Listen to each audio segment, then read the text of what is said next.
Gardner Campbell joins me to talk about engaging learners on today's episode of Teaching in Higher Ed, number 107. Produced by Innovate Learning, maximizing human potential.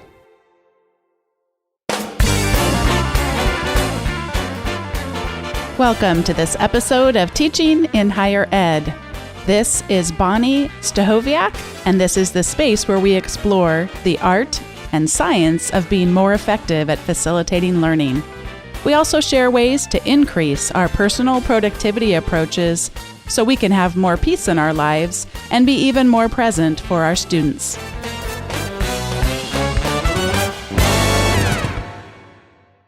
If you have not heard the name Gardner Campbell before, allow me to introduce you to an absolutely phenomenal educator.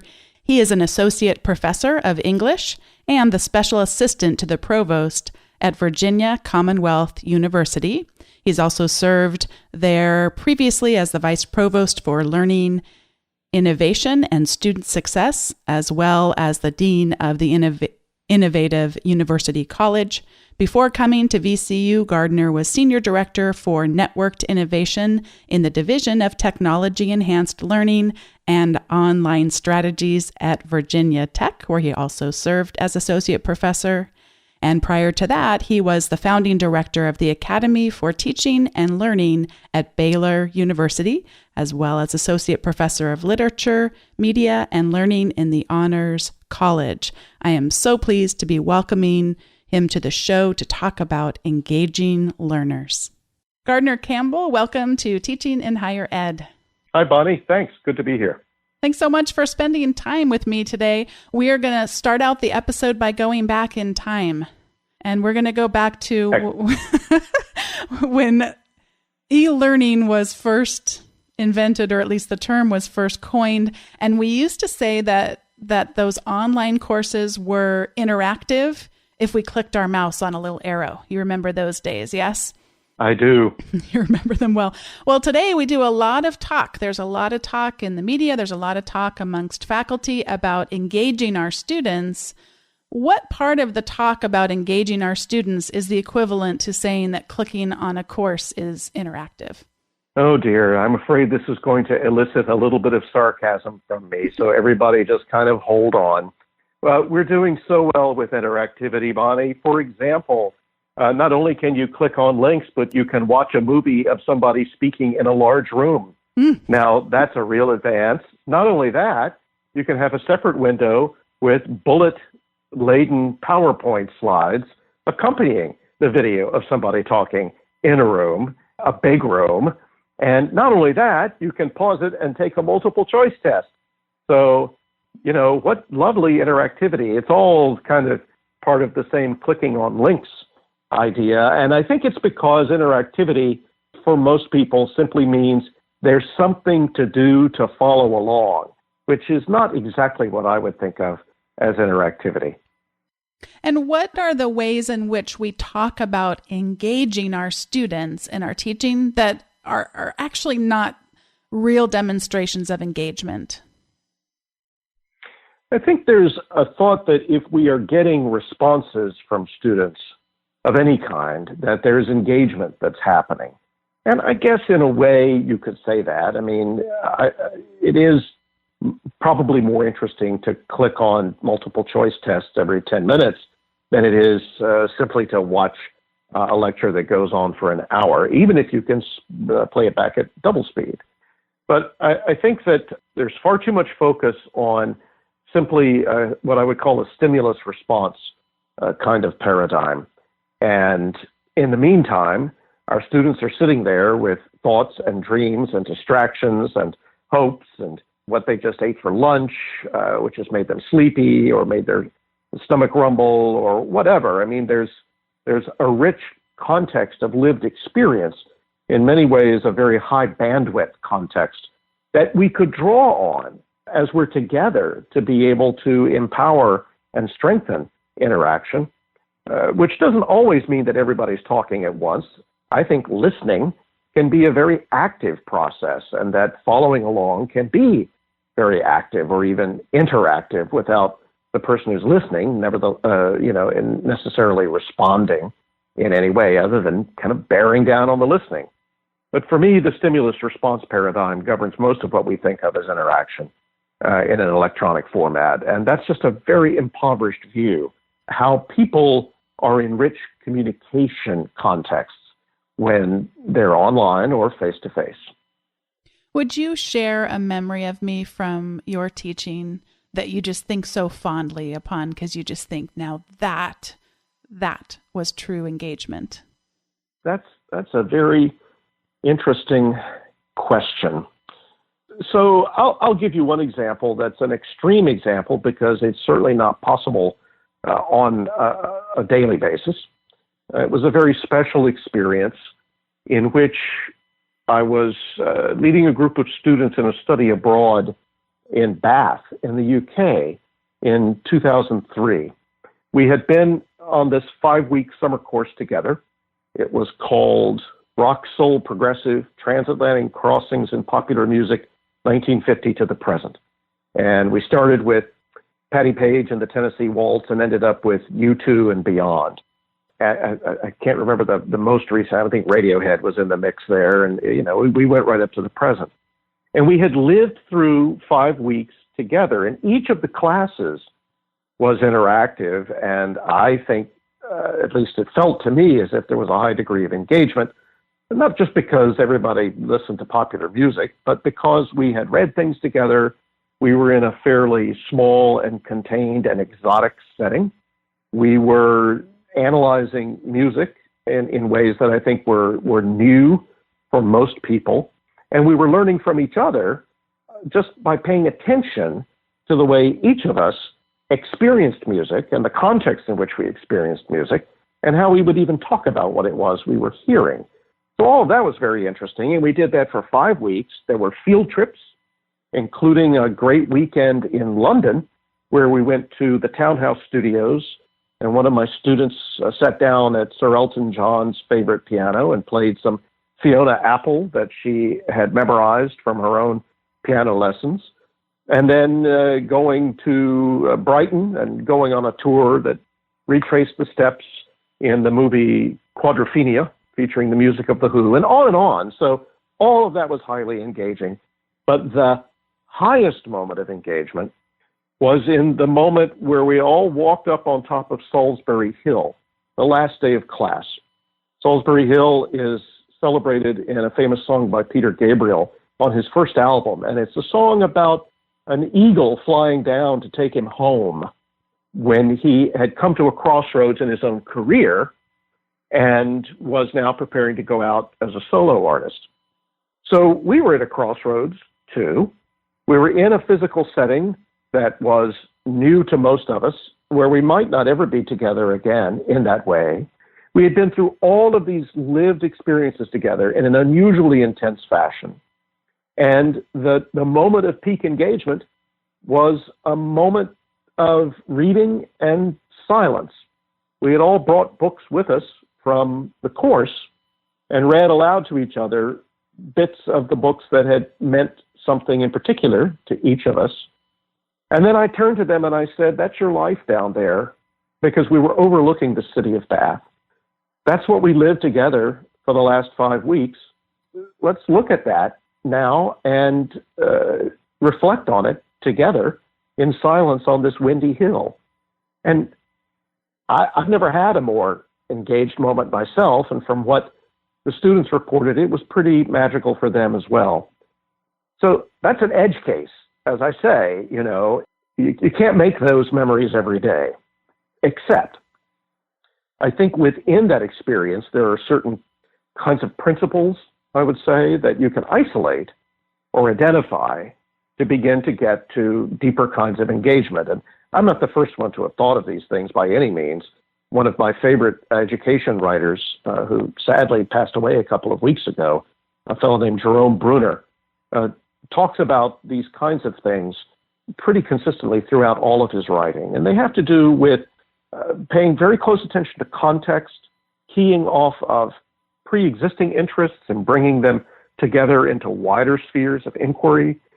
They have to do with the power of really attentive listening, They have to do with a deep kind of personal communion and caring about each other, which can never be manufactured, but it can certainly be encouraged and modeled within the instructional setting.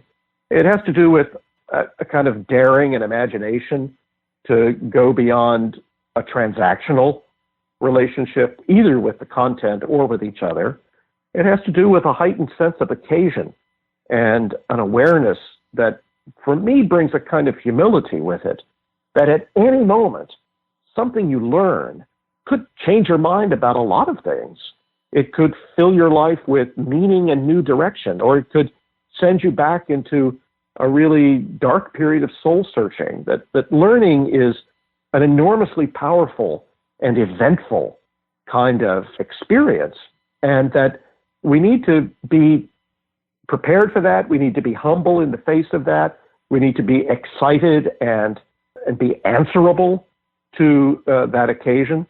And to the extent that's possible, and I think it's almost always possible to a substantial extent, whether or not you're sitting on Salisbury Hill, those are the things that I always prized about my own learning experience as a student, and try to encourage and support and empower within the classes that I teach now that I'm an adult and I'm the teacher. One of the things I think many, perhaps all of us do, is these rituals when we are in a classroom. Many of us will play music, and I have had such delightful times discovering what musical history the students sometimes share. One of my favorite memories was playing Build Me Up Buttercup and realizing that 99% of the class could sing that song every word and did that day. It was really fun before class. And then there's one guy who was not from the United States who's going, "What is this song? And what are you all singing?" It was great fun together.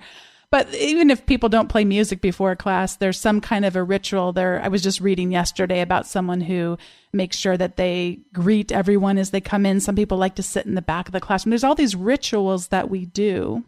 And of course, there's rituals that students do. I talk sometimes about, why did you come in and sit in these rows of seats instead of coming up and sitting in this nice comfy chair in the front of the classroom? We talk about those social norms and that sort of thing.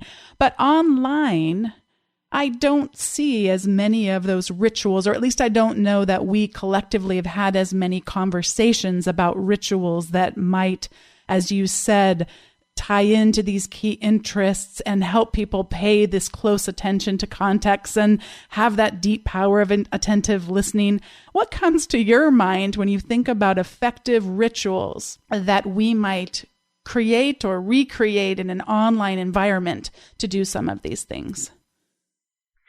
That's such a great question. And I agree with you that those rituals can have just enormous power. They bring what Seymour Papert calls a kind of an intentional microculture into the particular learning community that you're engaging with at any given moment. And it can be anything from everybody gets a nickname to exactly the kinds of things that you're describing with playing music. It's a great story about that Foundations track, by the way. That's just a great, great story, both for the people who knew it and for the person who didn't. Those are both opportunities, right? But just as there are many things in face-to-face classrooms that are just kind of soul-sucking and transactional, there are just exactly the same kinds of encounters in online learning. And I think that, if anything, the fact that we can get kind of numb in the online medium because it just looks like a picture on a flat thing that we're looking at, we need to be even more mindful in that distributed environment of rituals that might bring us together. I have one example that I can talk about along those lines, which is a ritual. That was actually a couple of rituals that I did in those new media seminars for many years. And they had to do with, one, what I called an embedded librarian who was on the Twitter back channel during the class, but was not located in the class. She was over doing her work in the library and just paying attention to the hashtag for the class. And the other was the APGAR test that I would give my students at the beginning of every class meeting. So first, the embedded librarian. Her name is Ellen Philgo. I did another version of that with a librarian called Rebecca Miller at Virginia Tech. But Ellen seemed to have a particular knack for it, probably because she had a lot of sensitivity to music. Ellen seemed to get the vibe real fast. And what would happen is we would come into the class and we were using a Twitter back channel that the students would use. I wouldn't see it. I didn't display it. For me, the display of the back channel can be a little distracting if it's up in the middle of the room, but if it's on everyone's laptops, not so much. And so because I wanted them to use that back channel creatively among themselves and in a way that was also interacting with our embedded librarian, who was in another building but following the channel, I would do a little thing at the beginning of class with that inevitable moment where everyone has to turn on their laptops and get on the net and is the wireless working today and all the rest of that. And I would do all of that in a ritual that I would simply say, okay, everybody boot up, log on, and say good morning to our guardian librarian. And it became just this little way of kind of like a little seance, in a way. We would all kind of get our computers on and, figuratively speaking, kind of link hands and do our little, greeting that would bring the presence of this ghostly librarian into our midst. And it was great because she would be ready and she would always say good morning, and there would be a little interchange there. And sometimes she would do very clever librarian things like saying, Alexis, I read your blog. It was very interesting, and blah, blah, blah. And that would get us started. There would be a little kind of, now we're on the net. Now that part of our class is fully present. And the other ritual I would do is this APGAR test that I devised because I was so inspired by the story of Virginia APGAR and her test for newborns, her checklist, really, that would score them on a scale of 1 to 10 around various aspects of their physical condition to be able to see very quickly which infants would need interventions to be able to wake up and live and thrive, and which ones were already in pretty good shape, and you could just say, okay, on we go. I was so impressed by that story and so taken with her personality that I thought, well, I wonder what that would be like if I wanted to encourage healthy classes. And I wasn't so interested in each individual response, though I was asking them to fill these out individually, as I was interested in what does this say about the class as a whole on this day. So in many ways, it was the same kind of thing as with the embedded librarian. I wanted a moment, a ritual that would also have some electronic affordances that would give them the opportunity to bring their minds into the sphere of mindfulness we wanted for this class. And I would deliver the test, and they would put it down on paper and score themselves, and they'd hand it all in anonymously, and I'd do this big thing up at the front of the room where I would enter the scores in a Google Doc and do a mean, median, and mode, and then be very theatrical about whether it was going to be a good day or a bad day. But it was interesting because while it wasn't fully online, it was something that I think is also a nice thing to do online, which is to try to do things that are not simply about one-to-many or one-to-one, but many-to-many. Thinking of this moment when we're doing something in a synchronous fashion, understanding that it really is a web we're encountering, not just a television station set to a particular channel. I think that's really the thing that gets missed most often is a very deliberate, intentional, mindful use of what to me is one of the great strengths of any kind of online experience, which is this weird kind of many-to-many thing that happens where you feel that you're in a network with multiple possible interconnections, and that they can, if you're good at it, be mutually reinforcing and really make the experience a lot richer.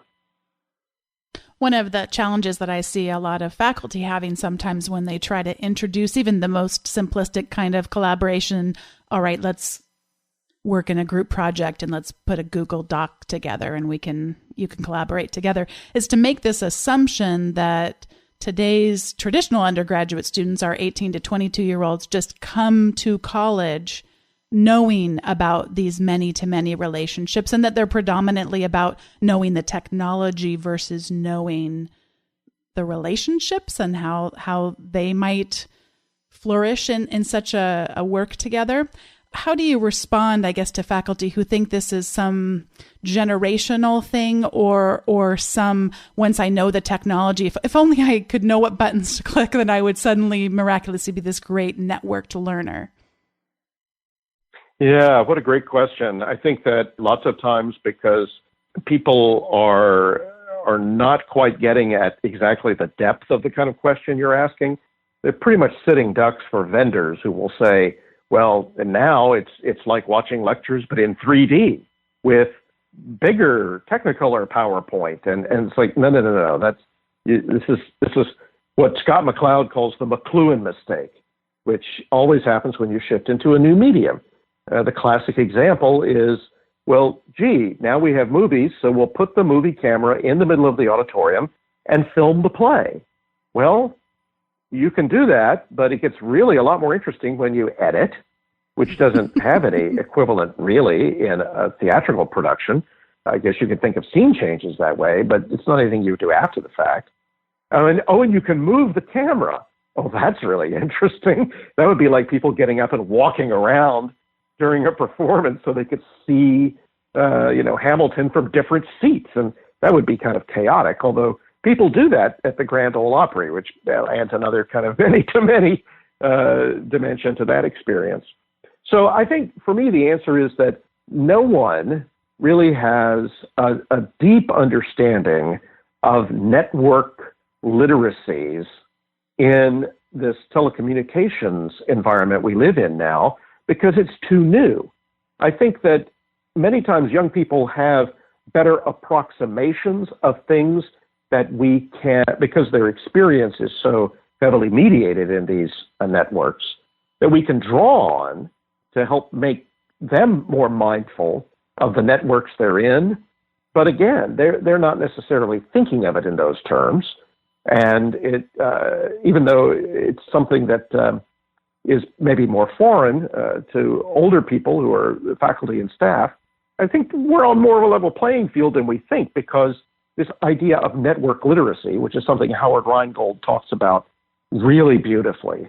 And I'll come up with a mini recommendation right now for a major book that's called Smart Mobs, where Howard explores some ideas of network literacy, and he does it in lots of videos as well that are really worth seeking out online. I don't think we really know what that's like yet. I don't think we really have great ways to think about it, just as I don't think we had great ways of thinking about print culture, where many, many people would be literate who were never literate before, and the circulation of texts would take on such profusion and intensity. I don't think we really knew what to think about that for about 200 years. So kind of early days, I think that younger people who are in that environment, even if they're not aware of it, may be able to come to certain kinds of realizations a little faster, but they're not inevitable. And most schooling, sad to say, doesn't really encourage those kinds of questions or take advantage of the affordances. And I think we had better. I hope we will. You talked a bit about our customary one-to-many kinds of engagements that we attempt as faculty. What are some of the ways we should be stretching ourselves to develop more skills around many-to-many? One of my favorite things to do is to have an absolutely unprompted discussion forum in a congenial environment, by which I do not mean the way discussion forums are set up in most of the learning management systems I'm familiar with, because they're ugly and they don't look anything like the internet, and no one would ever voluntarily do that if they weren't assigned it. So I think, and this is partly just my own experience, but there are enough discussion forums on the web that I think I'm pretty safe in saying that it is a very powerful way of thinking about many-to-many. So I'll give you a couple of examples. I used to use discussion forums in my film studies class because I really did want people to have the opportunity to kind of hang out and talk about movies outside of class. And I never, or rarely, ever started a discussion thread. What I would do is say, you'll actually reinforce your learning and have more fun if you talk about movies and what we're learning on this discussion forum. I'd like you to post twice a week. Go. And then I would kind of remind people, and sometimes I would do it with various impressions of crazy teachers from various movies, including Mr. Hand in Fast Times at Ridgemont High, who's a personal model for me. Oh, yeah. He's the immortal Mr. Hand. So, I would do that. And I think, because it was movies and people wanted to talk about that kind of stuff anyway, so it kind of was a natural plug-in to their interests, they would just take off. And, I would notice that if I came in very strongly, or sometimes at all, on a discussion thread, that it would tend to chill the discussion a little bit because people have a certain idea of the kinds of ways you behave when, teacher's here. And I'm a pretty congenial teacher, but you can't help being that authority figure, and that can be a good thing, but it can also be a conversation stopper. I also noticed that when they were talking about things on their own, they said very interesting things, and I would learn stuff, which I always love. So I was like, that's interesting. Then I switched from the LMS discussion forum to one that is a very widely used open source discussion forum on the internet called PHPBB. And I was able to do that. This is kind of a long bit here, but I was able to do that because I got tired of using the LMS, which I thought was a very ugly and harmful thing. Still do. And found out that for $6 a month, I could buy space on a web hosting service and have access to all these amazing web things that I could install with one click. This is kind of old news now, but in 2005, or 2004, I thought, wow, this is kind of an amazing thing. So I clicked and installed PHPBB, which is kind of a bear to administer, but I'm kind of handy with it, so I figured it out. And then the first day that the forum went online, a student wrote me and said, could you please put the Solaris skin on this? Because I really like that one. So I said, sure. I had no idea what he was talking about, only a vague idea. But I Googled it, found out what it was, got the instructions to install it, and, snicker snack, I had actually responded to a student's request to customize the way the learning environment looked to him. I thought, that's very nice. And then I set off and just let them do their discussion forum thing. The rate of participation doubled. That is, there were twice the number of posts in those sections as there had ever been in any of the learning management system forums, because they look kind of like email inboxes. They don't really look like many-to-many. And the other thing that happened was that people's creativity was unleashed. So some people would actually put avatars up that would be little animated GIFs. One student I remember did this in a very eerie way with the face of James Dean, which would, you'd be looking at him and then suddenly his eyes would shift to the right. Very spooky. And I didn't say, everybody, please find an animated GIF that, I didn't say anything. I just said, I want you to have an avatar. If you don't know how to have an avatar, here are the instructions. And if you're puzzled, ask somebody in the class. And I want you to post twice a week.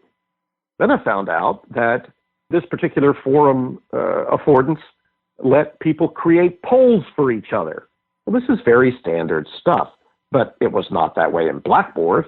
Why would you want to have pretty things and avatars and make it look like many-to-many and let you... there's this idea that in the end, it's all about the teacher asking a question and grading the answers that he gets back. But in PHPBB, the students could poll each other. And so the moment where I said, this is a brave new world, I'm glad to be in it, was when one student created a poll after we had watched Citizen Kane. And the poll was, when in the movie did you first realize what Rosebud was? And then constructed like 6 or 7 different possible answers. And it was great fun, and everybody just, piled in and gave their answers, and it was just, a little Citizen Kane party, which I'm all fine with. And then I thought, now what have I just witnessed?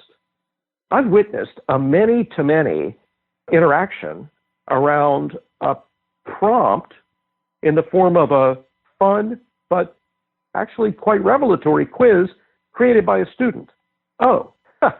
I guess that's what they mean by learner-centered education. I would like some more of that, please. That was just a very powerful experience for me. Great fun to see, but also really set me off on a quest to be able to do more of those kinds of things. And a number of those experiences have been inside that idea of a discussion forum. The other example was a few years after that when I had a discussion forum for an introduction to literary studies. And again, same technique. I did not start the threads, except in rare instances. And I would participate every now and then, but typically not very much, very sparingly. But I would constantly remind the students that this was not busy work. It would reinforce their learning. They should get in there, and they should do some of that lovely many-to-many stuff. And one student started a thread called A Little Place to Sit. And the purpose of the thread, according to the student, was to ask the question, do the things we're learning in class ever connect with what's happening in your life outside of class? Well, you can imagine that's just like catnip to a teacher. It's like, oh, yeah. And, of course, if I had asked a question like that, they would have all been thinking, well, I don't know. Will Dr. Campbell like my answer? Is this a good answer? Maybe he'll think this is too trivial, or I don't want to tell him what's going on in my business or whatever. But instead, this thing just took off. The first answer was, oh, hell yes. And it just went on from there. And the thing about that thread was that it ran with some of the participants, not all, but a few, for about 5 months after the class was over.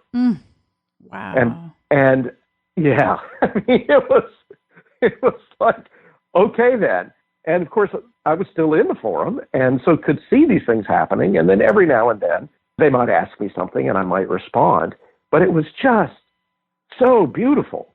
And I've always thought that that's just an extraordinary thing when a class gels like that, and a perfect example of the kinds of network effects and many-to-many experiences that we could be seeking out and refining and inventing and celebrating in the way we think about online learning, but typically we do not because we just can't imagine it, I guess, or maybe most of my colleagues don't hang out on discussion forums, but might be worth it. Yeah, I think sometimes what I observe too is the discomfort with the lack of control. And for many of us, that's invigorating, where you think, oh my goodness, I didn't even imagine that you could think about it this way, or I hadn't thought about the poll for Citizen Kane. What a wonderful way. But that is scary if what we were taught about teaching means teaching equals control and predictability and structure. No, I think it's a good point. I think that control can mean several things. It can mean that I'm not being responsible as a teacher unless I grade and evaluate every single thing that the students are doing in response to the learning. I certainly understand that. I had a colleague once who really was, I think, sincerely afraid that if she let students in her biology class just talk amongst themselves, they would simply perpetuate error.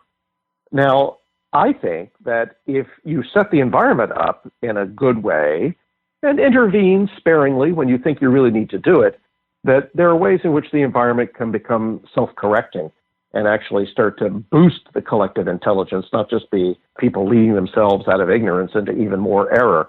But she didn't think so, and so she never even tried. And that, to me, is the real shame. I mean, at least give it one or two tries. I do know some colleagues who've tried it, but they feel like they need to start every thread because otherwise the topics will be trivial. But I've never found that to be the case. And the other thing I would say is I'm not really giving up control. I still put the syllabus together. The discussion forum is by no means the only thing we're doing in the class. I set tests, I grade papers, I steer discussions in fruitful ways when we're face-to-face. But it is a place where the many-to-many and unscripted aspect of the students interacting lets the experience breathe and brings things out that would otherwise be lost. And I found that the freedom to learn, as Carl Rogers has called it, that students find when they're in that kind of carefully prepared but unscripted learning environment, one that I control because I did do the careful preparation, but do not control on a minute-to-minute basis in terms of specifying what they're supposed to be doing or saying. That kind of freedom enriches everything. It enlivens everything that happens in the whole class. So I think it's very valuable. And I think it really is about exploring other ways of influencing or shaping or focusing the learning experience besides a kind of, minute, granular kind of control over every aspect of what goes on, which is an illusion anyway, because we know when they leave class, they're going to talk to each other, and you're not chaining their minds to the desk. And so, why not turn some of that human spirit to good use and let a little bit of that fresh air in, as well as the things that I do agree need to be more tightly controlled and scripted. If it was possible to actually know all of one's discipline, which I can't fathom, but let's set up that hypothesis there at the beginning, you still wouldn't know everything about your students and how they're experiencing the learning or what they're curious about, or how your attempts at teaching this discipline that you've truly mastered. Because I guess for me, I'm just always thinking that collectively, there's no way that any group of individuals, when we bring them together, there's no way I could possibly know more than them. So that's that fun thing to let it be free and say, yeah, there's going to be things that I don't know about, but still having the confidence that, as you say, I'm where my value here is coming up with these ways of shaping the learning experience and building of that community of learning together. No, I think that's exactly right. And most people who have done work in the history of ideas or the history of thought, I think about Stephen Johnson's really interesting book called Where Great Ideas Come From, recognize that great ideas of all kinds come from all kinds of people at all stages of their knowledge. There are some great ideas that are easier for an expert to have. There are some great ideas that are forever closed off from the expert because he or she is simply too conditioned by prior learning. And even more than that, there's the idea that a great idea can come by putting two things that are apparently unrelated next to each other.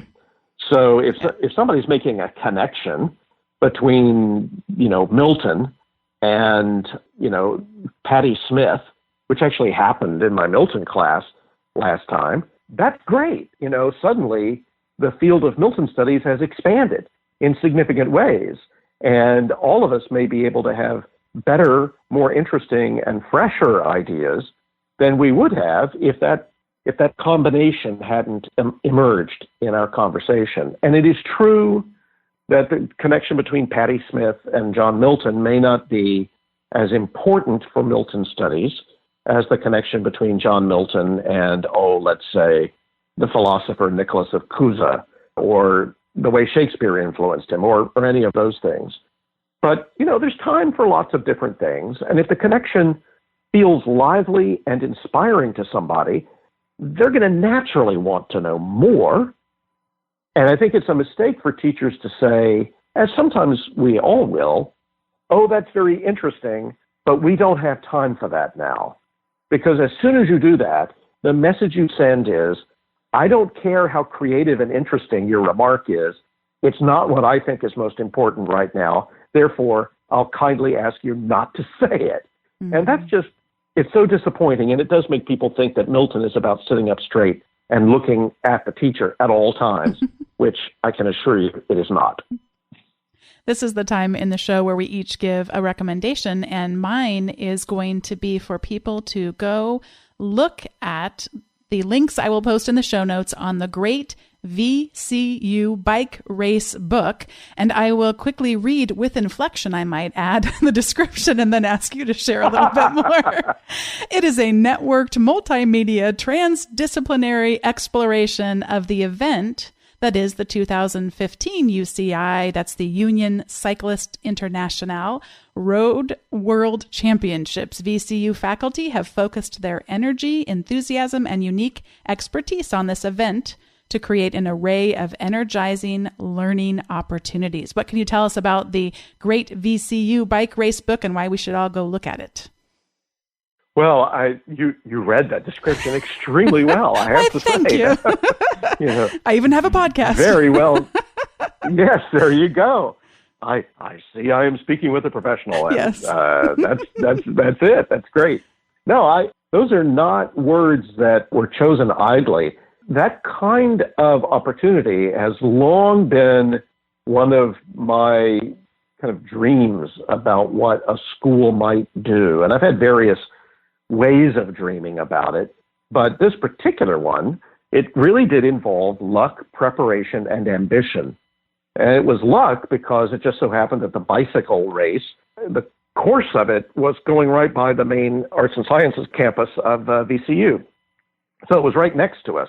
Preparation because the folks who were involved in this project, which included my colleague, the Vice Provost for Community Engagement, Kathy Howard. It involved people from Student Affairs. It involved a crackerjack team of what you might loosely call learning technologists. I would call them awesome learning experience designers in what we called the Academic Learning Transformation Laboratory. And, of course, the faculty, who were game, all came together with what I might add was a superb project manager named Amy Adkins, who was a biology, psychology postdoc, to say, we're ready. We can do this given the opportunity. And then the aspiration was, how can we make this as striking a thing as possible? And so I came up with the idea of calling it the Great VCU Bike Race Book. First of all, because I like things that are great as opposed to good. And I always liked titles like The Great Gatsby, The Great McGinty, The Great this, The Great that. As soon as it comes out, you feel like it's the greatest show on earth. It's this moment of real promise, and you're going to have a good time. That was part of it. Also, the idea that it would be a book that would be crowdsourced across many different writers, meaning primarily the students themselves, was very appealing to me, in part because I had long admired this book called Hacking the Academy, that in its first iteration was compiled in about a week. There was, I may not get all the history right off the top of my head, but there was a conference and they all got together and they said, hey, what if we wrote a book, like really fast, like now? And so everybody just started writing stuff or recommending things they thought would be good to include. And at the end of the week, they had this crowdsourced book, which was marvelously appropriate to this idea of hacking the academy. And then over stages, they would curate to try to get the best of the best. So I was really interested in this idea of an aggregate, crowdsourced kind of meta document across many disciplines, and the many disciplines was really kind of Kathy Howard's idea, which I thought was exactly right, and was very grateful to her for pitching that in there.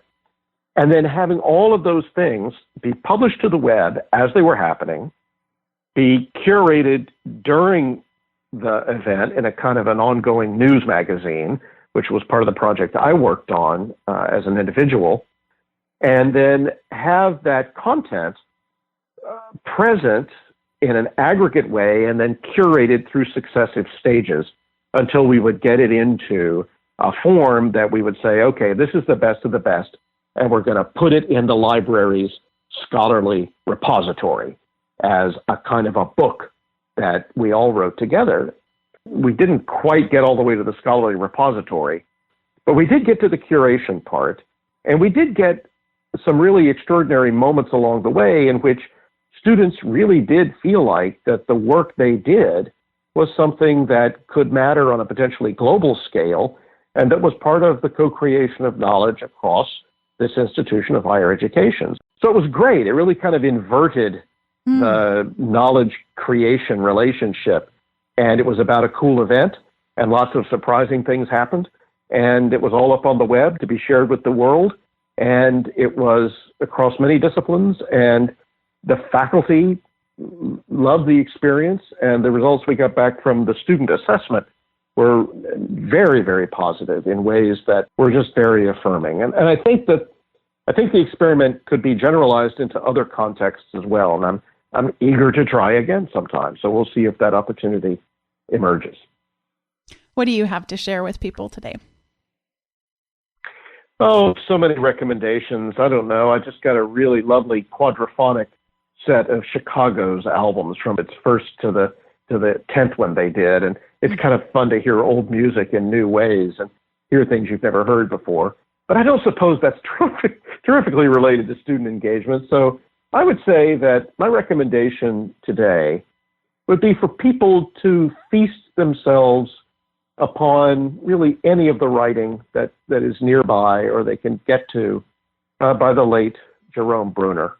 I would recommend, in particular, a book called Essays of the Left Hand, which is just full of wonderful stuff, including an essay called The Act of Discovery that's just marvelous.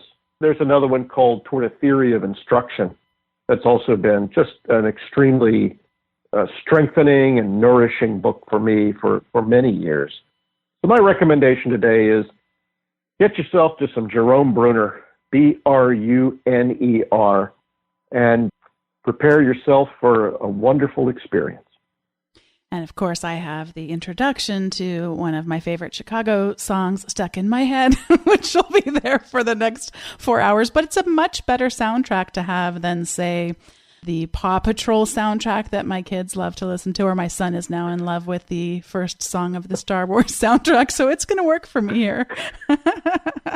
I like it. Well, thank you so much for your time today and just your time in building all this community for engaging our students and really challenging ourselves to do better and to take those risks that we need to in order to create real engagement.